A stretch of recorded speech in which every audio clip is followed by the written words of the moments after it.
Hello, fifth standard. Today we are going to learn English. Lesson number 10, and the name of the lesson is 3 sacks of rice. You may get an idea from the title of the lesson. What does that mean? 3 sacks of rice. You know, no sacks. Sacks means that in which the grain is filled, right? 100 kg or 50 kg like that. And they are kept stored in the shops or at home. Correct?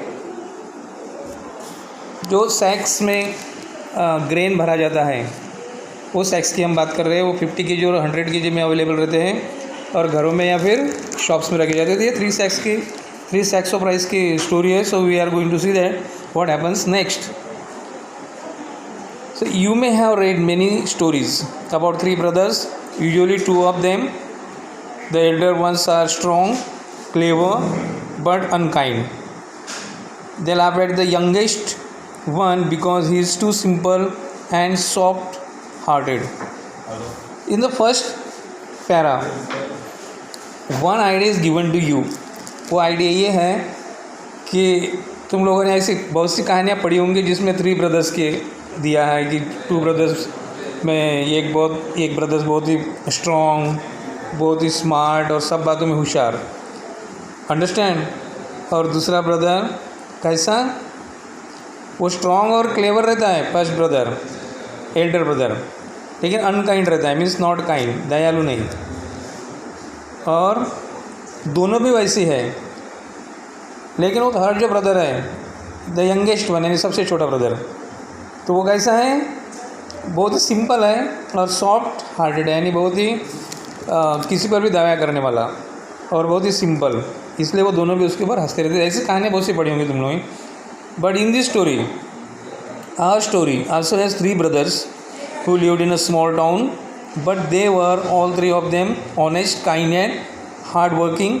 The elder one ran a shop, the middle one was a priest, and the youngest one had just finished his education and he had started taking up odd jobs to earn some money and to learn a trade. All 3 of them were fond of their mother. She had worked hard to bring up the 3 of them after the sudden death of their father. But in this story I am telling you that it's unlike of other stories that you have read up to now. जो तुमने आज तक पढ़ी है ना, जो 3 brothers की, वो उनसे ये सबसे अलग है, क्योंकि इसमें जो 3 ब्रदर्स है वो सबके सब अच्छे हैं, पढ़े लिखे हैं और काइंड भी है और हार्ड वर्किंग है और ऑनेस्ट है. Means 3 of them are good. सबसे बड़ा जो है वो एक शॉप चलाता है. दूसरा जो है मिडल वन, बीच वाला, वो प्रीस्ट है, यानी टेम्पल में क्या है, वो पुजारी है. और सबसे यंगेस्ट, सबसे छोटा, उसने अभी अपना एजुकेशन फिनिश किया है और उसने क्या किया है, डिफरेंट ऑड जॉब्स यानी सबसे अलग जॉब, एकदम विचित्र जॉब वो करता है. किसके लिए? कुछ मनी, पैसे कमाने के लिए और ट्रेड सीखने के लिए, यानी बिजनेस कैसा करना, व्यवसाय कैसा करना, सीखने के लिए वो ऐसे ऑड जॉब करते रहता है. और तीनों के तीनों भी भाई अपनी मदर को बहुत प्यार करते हैं, क्योंकि उनके मदर ने उनको उनके फादर के डेथ के बाद में, जब वो छोटे थे तभी उनके फादर की डेथ हो गई थी, तब उनके मदर ने बहुत हार्ड वर्क करके इनको बड़ा किया था. So one day their father's friend visited the mother. He said, sister, you know that I have a very prosperous business. I will marry my daughter to one of them, but before that I have a plan. He discuss the plan with her and she agreed quite readily. So what happened one day, you know? 1 minute, I just left one para. I have to continue that first of all. I just jump on the another para. Before that we have to complete this one which is left one. So one day उनके father का बहुत पुराना दोस्त आया और उसने उनको कहा कि उसके पास में बहुत बड़ा बिजनेस है, बहुत प्रॉस्परस बिजनेस है, बहुत रीच है वो. But what happened, you know, but now I am getting old and my only daughter is of a marriageable age. I am looking for a son-in-law who would be a good husband to my daughter and who would also handle my business well. I like all your sons. If you permit, I will marry my daughter to one of them. But before that, I have a plan. He discussed the plan with her and she agreed quite readily. तो उसने कहा कि उसके पास में तो बहुत अच्छा business है, बहुत रीच है, लेकिन उसकी एक डॉटर है जो मैरिज करने के एज की है, शादी के लायक है, और उसकी शादी करना चाहता है, और वो सन इन लॉ के खोज में है। सन इन लॉ को ये कर रहा है, सर्च कर रहा है। सन इन लॉ मीन्स उसके डॉटर के साथ में जो शादी करेगा वो। तो उसने कहा कि उसके लिए अच्छा हस्बैंड चाहिए उसके डॉटर के लिए, और वो जो है ऐसा हेडबैंड चाहिए कि जो उसका बिज़नेस भी संभाल सके। और ये उसके जो तीनों लड़के हैं ये वुमेन के, वो तीनों भी अच्छे हैं, उसको पसंद है, लेकिन वो एक प्लान है उसका। अगर वो प्लान में वो सफल हो गए तीनों में से कोई भी, और उसको पसंद आ गया, तो उसमें से एक के साथ में उसकी शादी करेगा उसकी लड़की के साथ में। और उसने उसको वो प्लान बताया उनकी मदर को, वो तैयार हो गई। The next day the friend went to each of the 3 brothers one by one. He gave them each a sack of rice and said, my dear brother, my dear boy, I am going away for a few months for some necessary work. Please look after this sack of rice till I come back. और दूसरे दिन उसने क्या किया कि वो तीनों को भी बुलाया, वो फ्रेंड ने, राइट, तीनों ब्रदर को, और तीनों ब्रदर को एक एक सैक ऑफ राइस दिया, एक एक गोनी राइस दिया उनको। और उसने उनको कहा कि देखो मैं इसके लिए बिज़नेस की इसमें दूसरे गांव जा रहा हूँ कुछ मंथ के लिए, कुछ महीनों के लिए। तो तुम लोगों को क्या करना है कि ये जो सैक ऑफ राइस मैंने दिया है तुम लोगों को, उसको अच्छे से रखना है, क्योंकि मैं वापस आने के बाद में वो ले लूँगा। So the friend went away. Many of months passed, but he did not return. It was nearly a year before he came back. He visited the eldest brother first. The eldest brother welcomed him and gave him a small purse full of money. Uncle, you had left a sack of rice with me. After a few months, I was worried that it may get spoiled. Therefore, I sold the rice to my customers. Here's the money I got. Please accept it. What happened then afterwards? After giving those 3 sacks of rice to three of the brothers, that friend went, but he did not come back. Many months passed. वो तीनों गोनी उनको तीनों brothers को देने के बाद वो चले गया, वो बिजनेसमैन, और बहुत महीने के बाद में भी नहीं वापस आया। ओके, तो नियरली 1 ईयर के बाद में वापस आया हूँ, और सबसे पहले एल्डेस्ट ब्रदर को मिला, सबसे बड़े ब्रदर को, और एल्डेस्ट ब्रदर ने उसका स्वागत किया, और उसको है ना एक स्मॉल पर्स दिया जिसमें पूरा पैसा भरा हुआ था, छोटी पर्स दिया जो पैसे से भरी थी। और उसने कहा कि देखो अंकल, जो आपने एक सैक ऑफ राइस मेरे पास में छोड़ा था ना, तो मैंने बहुत महीनों तक आपकी राह देखा, लेकिन तुम नहीं आए। सो मैं ये सोच रहा था कि ये सैक ऑफ राइस तो ख़राब हो जाएंगे, ये राइस इस सैक में ख़राब हो जाएगी, तो इसलिए उसने वो सैक ऑफ राइस बेच दिए उसके कस्टमर्स को, क्योंकि उसका शॉप था, और इसीलिए वो बोल रहा था कि ये उसकी मनी है, वो जो सैक ऑफ राइस दिया था उसकी मनी जो मैंने लिए, वो आप इसको ले लो। So thank you my boy, you are such an honest person. तो फ्रेंड ने वो पैसे ले लिए और कहा कि देखो तुम बहुत ही ईमानदार व्यक्ति हो। So then the friend went to see the middle brother, who was a priest. The priest greeted him with joy and affection. He said, Uncle, remember you had left a sack of rice with me an year ago. And I had kept it for many months, but then I was worried that it may get spoiled. So I distributed the rice among the poor in your name. They all bless you for satisfying their hunger. However, I did that without your permission and I am willing to pay you back for the rice.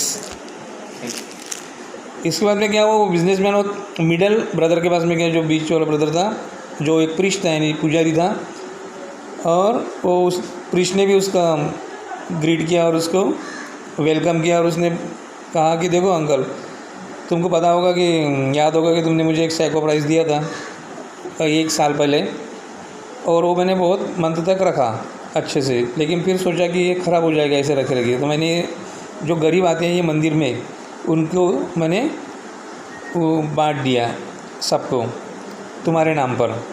सो उन्होंने सब ने तुमको बहुत आशीर्वाद दिया है क्योंकि तुमने उनकी भूख मिटाई थी, वो भूखे थे। लेकिन फिर भी अगर आपकी परमिशन है तो मैं आपको ये सैक के पैसे दे देता हूँ राइस के। So but that businessman said, no my boy, you acted wisely and kindly. The blessings that I got from the poor people are enough for me. Please don't even think about the money anymore.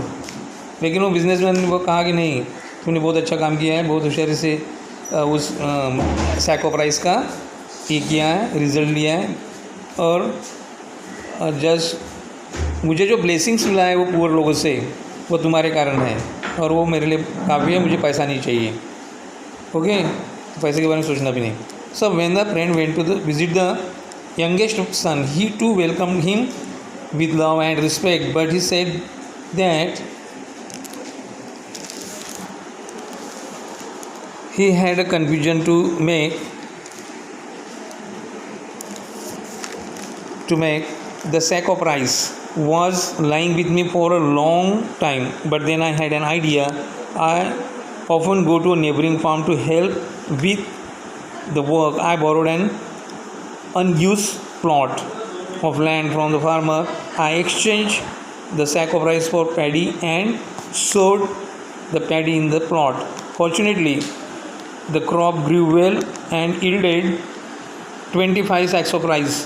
I have kept back 5 of the sacks and sold 20 of them. Here's the money.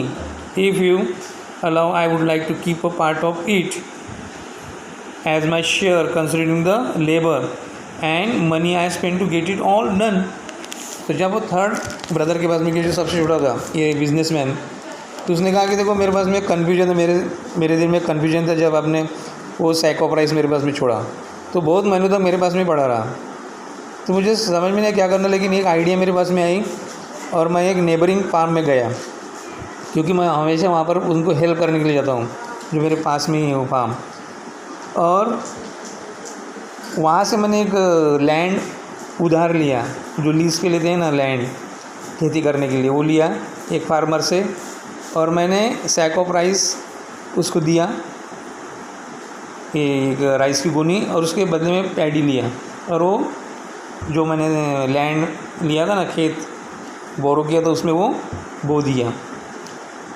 और बहुत fortunately यानी बहुत ही एकदम भाग्य से क्या हो गया कि वो पैडी बहुत अच्छे से ग्रो हो गई, बहुत अच्छा राइस आया, और वो सब मिलाकर था 25 सैक्स ऑफ राइस हुआ जब वो हार्वेस्ट करके घर में आया। 25 उसने एक गोनी दिया था राइस, ये बिजनेसमैन ने, ये छोटे ब्रदर ने, सबसे छोटे ब्रदर ने उसको 25 सैक्स ऑफ राइस में बदल दिया था। तो इसने बोला कि मैंने उसमें से 5 सैक्स जो है मैंने रखा, और बाकी के जो 20 सैक्स थे राइस के वो बेच दिया, और ये मनी मैं आपको दे रहा हूँ, और कुछ मनी इसमें से मैंने रखा है क्योंकि ये मेरा शेयर है, कि मैंने जो बेचा तो मैंने जो इतना कमाया उसके ऊपर उसका शेयर है।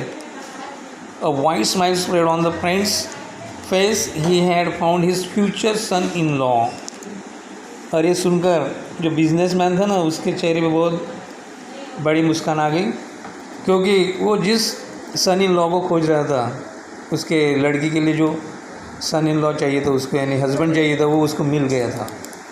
ही was the right son in law. So I am asking you, why did he choose that, the last one, the youngest son, as his son-in-law? ये तुमको इसका आंसर देने का है और वो भी लिख कर भेजने का है. This is your another homework. This answer the following you have to write and send it on my number. This another one I am giving you again. Language study. Right? These words, what are these? Read the highlighted words. All three of them were honest, kind and hardworking. You are such an honest person. The highlighted words are adjectives. These are no box in yellow color. They are all adjectives because they give the more knowledge, more information about the person, how they are. With all these three brothers were how they were honest, kind and hardworking. So this is the quality, and whatever the word shows the quality of the person, they are called an adjective.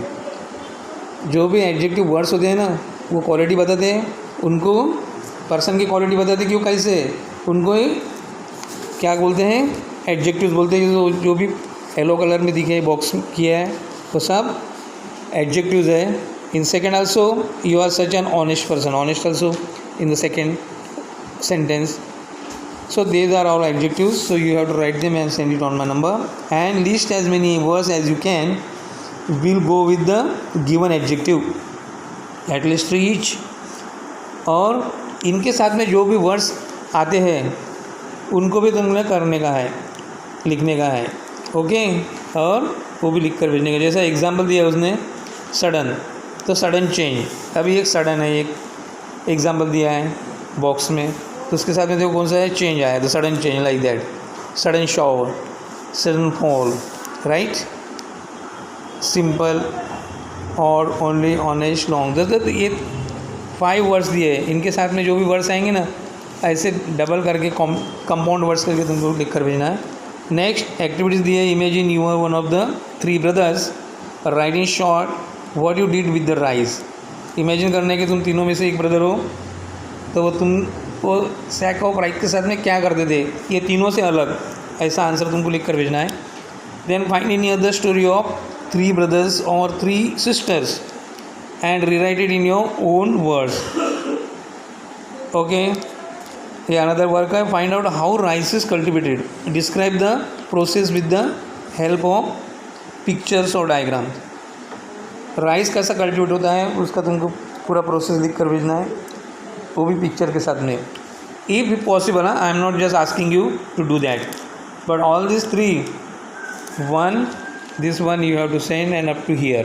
This is your homework up to here, and this one questions, right? So we are going to finish this lesson right now. We have completed it. Do this homework and send it on my number. Okay.